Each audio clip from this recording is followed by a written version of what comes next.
ধন্যবাদ। বিগত ৬ বছরে প্রায় ১০০ জন লোক বজ্রপাতে নিহত হয়েছে। তার মধ্যে ১২ জন নারী, অবশিষ্ট পুরুষ। বজ্রপাতের সময় আসলে এই বৎসরের শুরুতে মার্চ থেকে জুন পর্যন্ত বজ্রপাতটা বেশি হয়, আর বৎসরের শেষে অক্টোবর নভেম্বরে হয়। এছাড়া বৎসরের অন্যান্য সময় হয়।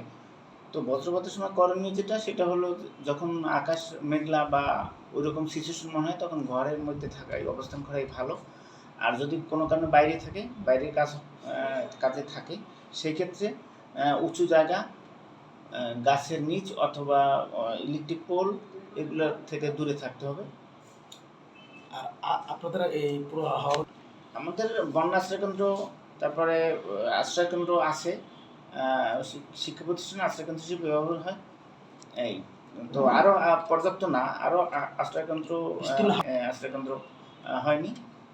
এছাড়া লোকালয় আশ্রয়কেন্দ্র আছে।